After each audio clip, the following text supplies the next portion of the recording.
गौरी पुत्र गणेश भगवान की जय। बोलिए श्री लक्ष्मी नारायण भगवान जी की जय। आषाढ़ मास के शुक्ल पक्ष की एकादशी को देवशैनी या हरिशैनी एकादशी के नाम से जाना जाता है। वर्ष 2024 में आषाढ़ मास के शुक्ल पक्ष की एकादशी यानी देवशैनी एकादशी का व्रत 17 जुलाई दिन बुधवार को रखा जाएगा। आइए अब काशी के पंचांग के अनुसार जान लेते हैं कि एकादशी तिथि कब से कब तक है।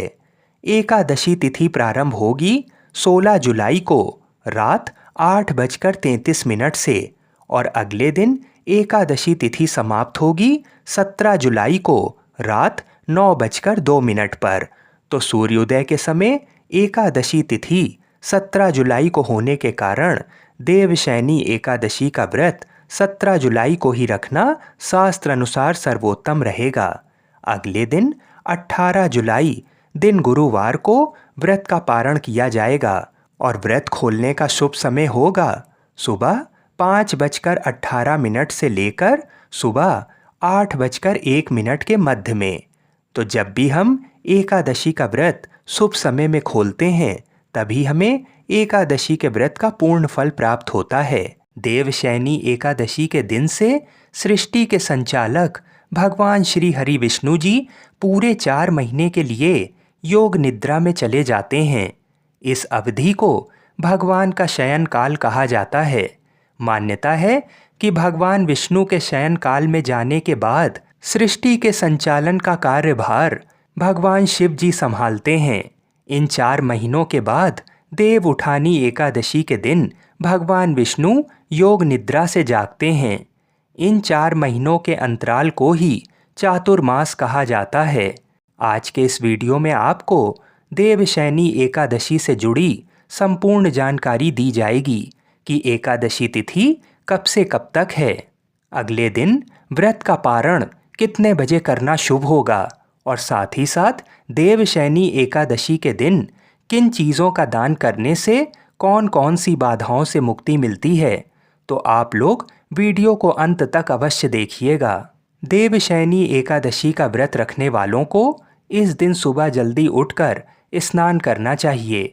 संभव हो तो किसी पवित्र नदी में स्नान करें या तो घर पर ही नहाने के जल में गंगा जल मिलाकर स्नान करें। पूजा के दौरान भगवान विष्णु जी के मंत्रों का जाप जरूर करें। यदि मंत्रों का जाप करना संभव ना हो तो भगवान विष्णु के 108 नामों का जप अवश्य कर सकते हैं। ओम नमो भगवते वासुदेवाय महामंत्र का जाप अवश्य करें। भगवान विष्णु जी की कोई भी पूजा तुलसी के बिना अधूरी मानी जाती है। इसलिए देवशैनी एकादशी पर भगवान को तुलसी दल जरूर अर्पित करें। किंतु एक बात का विशेष ध्यान रखें कि एकादशी के दिन तुलसा दल भूल कर भी ना तोड़ें। एकादशी के दिन भगवान विष्णु को तुलसी मिश्रित जल से स्नान कराना चाहिए।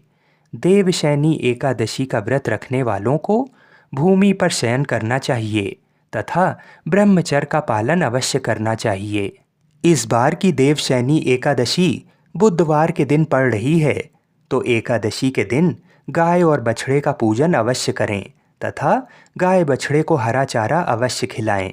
संध्या के समय तुलसी जी के समीप घी का दीपक प्रज्वलित करें।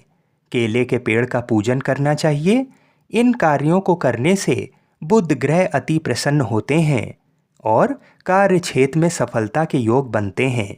आइए अब जान लेते हैं कि देवशैनी एकादशी के दिन दान का कितना अधिक महत्व होता है।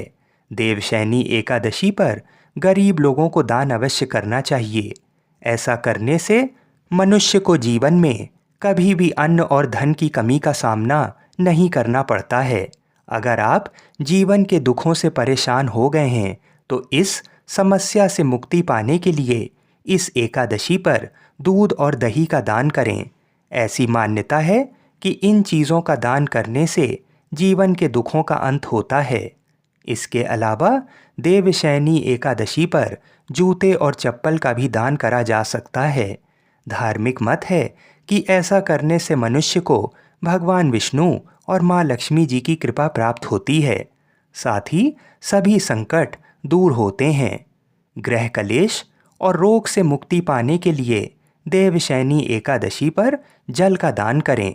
इससे कुंडली में पितृ और चंद्र दोष का असर कम होने लगता है।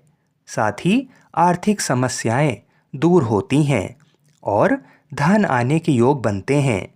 जिनकी कुंडली में बृहस्पति ग्रह कमजोर है, उन्हें देवशयनी एकादशी पर पीले वस्त्रों का दान करना चाहिए। इस उपाय को करने से भगवान विष्णु जी प्रसन्न होते हैं। साथ ही गुरु ग्रह मजबूत होते हैं। एकादशी के दिन रात्रि जागरण अवश्य करना चाहिए। शास्त्रों में एक मंत्र का उल्लेख मिलता है। अगर हम उस मंत्र से देवशयनी एकादशी के दिन श्री हरि का पूजन करते हैं तो हमारे समस्त पापों का नाश होता है और परिवार में सुख समृद्धि आती है और भगवान विष्णु जी की कृपा से बिगड़े काम बन जाते हैं। वह मंत्र है, सुप्ते त्वयि जगन्नाथ जमत सुप्तम भवेदिदम विबुद्धे त्वयि बुद्धम चा जगत सर्व चराचरम।